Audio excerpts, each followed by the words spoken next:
Presented by Caltech.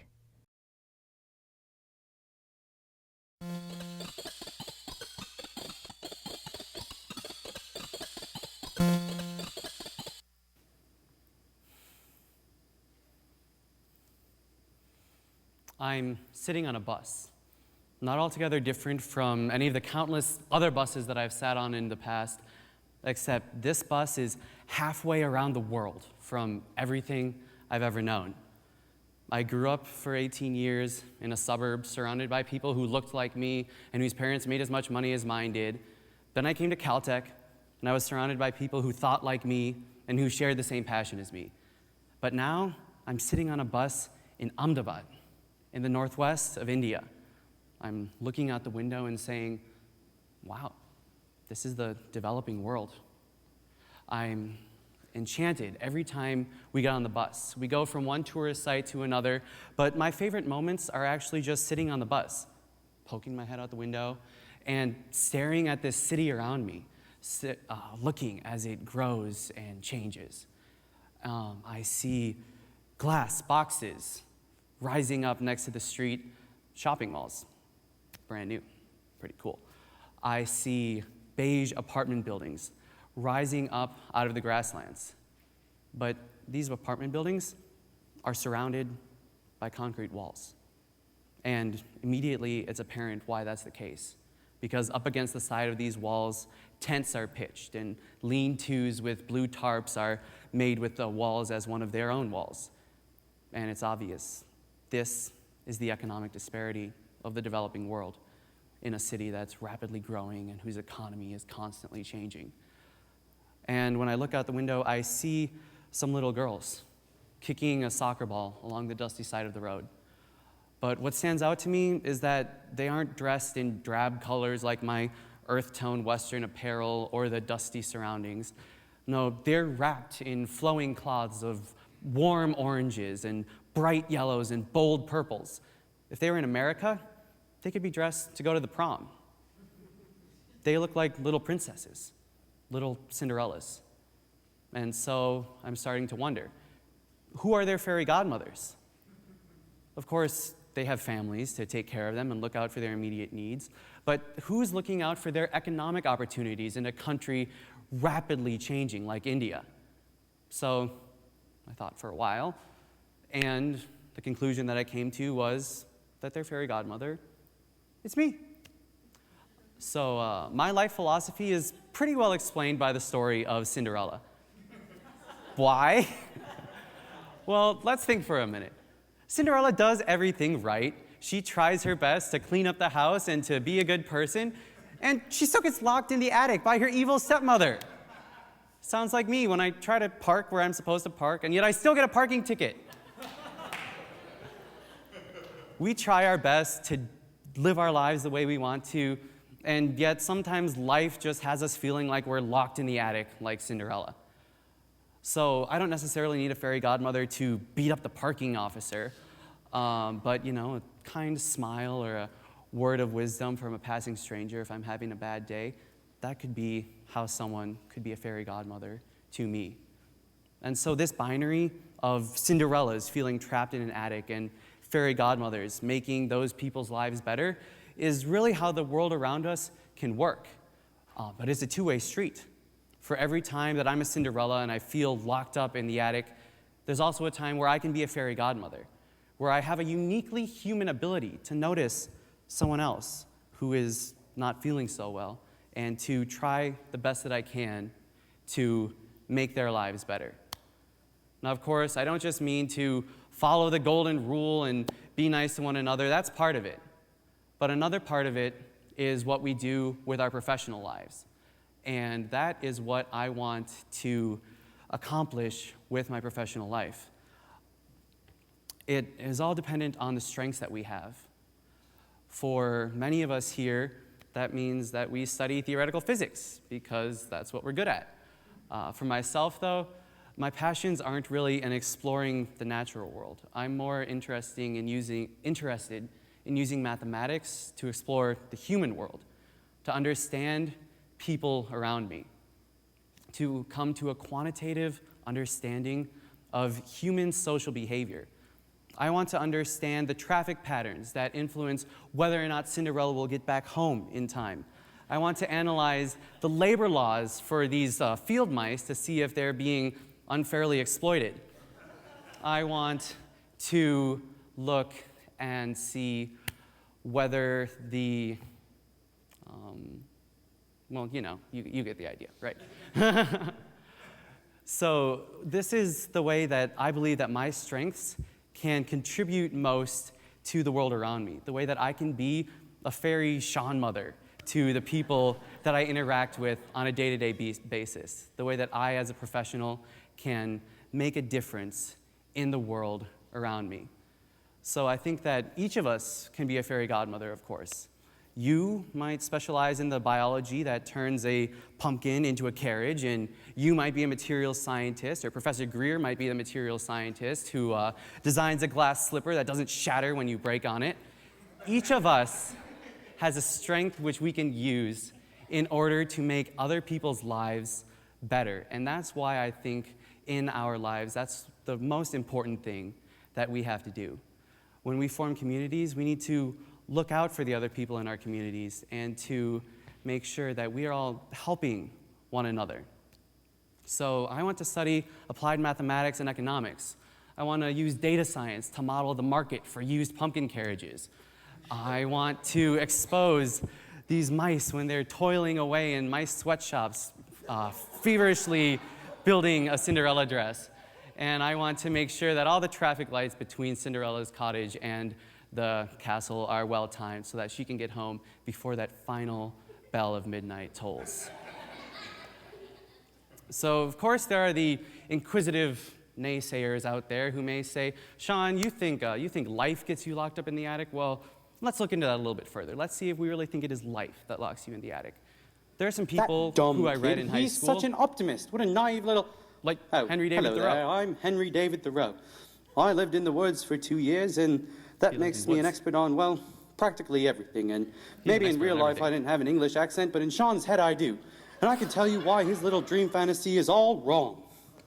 Oh, yeah, so that's Henry David Thoreau. I read about him in high school. He wrote Civil Disobedience, and I guess he's just kind of popping into my head right now. You have anything else to say, Henry? Well, young lad, this is a teachable moment. Oh, okay. You see, in your little metaphor, you think Cinderella is trapped in the attic by life. But let me tell you, son, she's trapped in the tower by the government. The government? Government prevents us from doing what we want, from accomplishing that which we can. I noted how government was preventing pioneers from settling the West. But today, pioneers. Governments and other institutions, those things that you think can enact social change, these governments get away with inefficiency and corruption and pandering to special interests and FIFA. Henry David Thoreau is not a fan of FIFA, I guess. Well, yeah, so Henry thinks that people, when they form communities and governments together, that means that everything gets really screwed up. But Henry, I don't think it's really that bad when, people, individuals are okay, right? You're damn right, son. But not for the reason you think. It's not society that we have to worry about. It's the individual. Mark My Twain. name is Mark Twain, and if I know one thing for sure, it's that it's not organized people in a collective that are the problem. It's individual people. Individuals. They are cruel by the very fiber of their beings. The fiber of their beings. Oh, Mark is talking about this satire piece that he wrote about the work he did in the London Zoo and this anaconda experiment. I like that, right, Mark? Spot on, my boy. Let me tell these fine folks. You see, I did an experiment at the London Zoo to see if animals would be cruel and avaricious like humans. And let me tell you, even an anaconda, the most menacing of the serpents, isn't cruel in the same way that a human is. And humans have these unique problems of revenge and spite and shame. And you see, in terms of your metaphor, Henry thinks that governments are what lock you in the attic like the evil stepmother.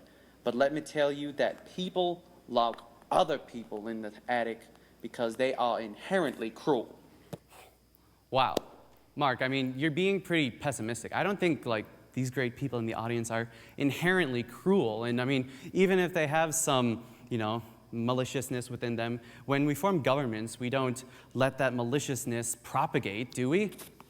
Oh, Sean, I wish you had not said that. Don't you remember that letter that I wrote from Birmingham? Why do you think I was in that jail? Racism.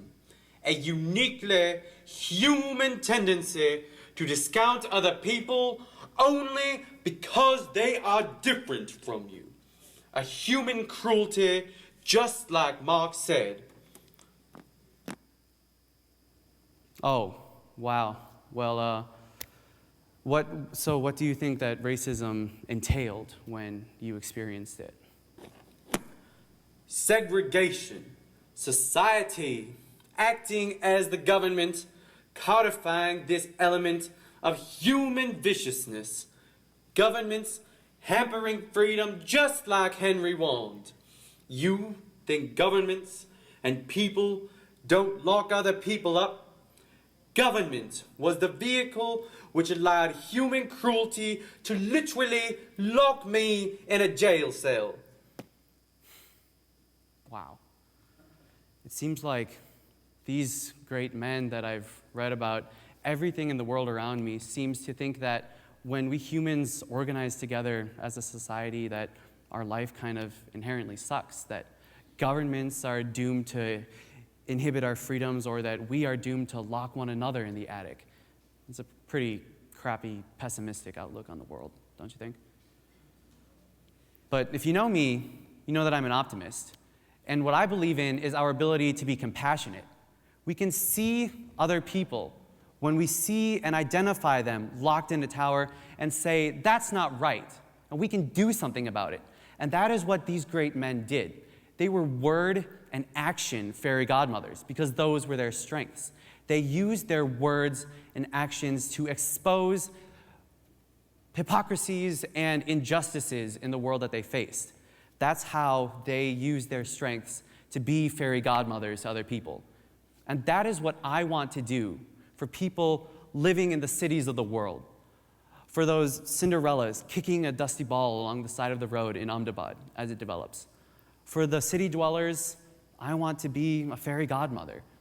Well, a fairy Sean mayor, maybe. And why am I passionate about this? Why do I want to use data science and statistics to make our communities better, whether it's through analyzing traffic or looking for economic opportunities? Well, actually, it's a one-word answer that harkens back to my childhood. SimCity. SimCity is a pretty great computer game, and it has always been there for me. Through thick and thin, for 11 years, I have played this version of SimCity, not any of the 3 new ones that have come out after it. Why? SimCity is the most flexible game you will ever find. I'm a control freak, and what could be better than complete autocratic control of a burgeoning metropolis? Tax rate, 10%. Roads, here. Aliens, attack! But I never actually make the aliens attack my city because my cities are too perfect to mess up with the aliens. I have a preferred strategy when I'm the Sean mayor, which is to start out with a city that looks incredibly dirty, to pack in as many people as I possibly can into it, and then do my best to turn it from a wasteland into a gleaming urban center. I will watch urban blight disappear when I improve education funding. I will watch, what am I watching? I am watching quality of life indicators change from this crappy red level to this happy green level when I put parks in my cities. I watch pollution and traffic congestion go away when I pop in mass transit lines. That, naive as it may be, has given me an outlook on the world where I think that with a few clicks of the mouse, I can turn my city around. I can make the lives better of the simulated citizens who live in my communities. So maybe with my life and my life's work, I can change the lot of people living in real cities around the world. Across every continent, humanity is urbanizing at a rate faster than we've ever seen before.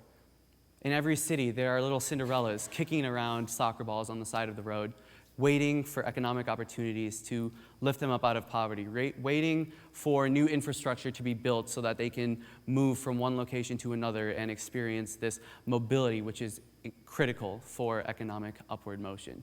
So that's what I want to do with my life. From New York to New Delhi, from London to Lagos, from St. Paul, Minnesota to Sao Paulo, Brazil. When people living in these cities feel like life has got them locked away in the attic by some kind of evil stepmother, I want to be that city's Fairy Sean mayor. Maybe someday even a real mayor, to offer them a way out.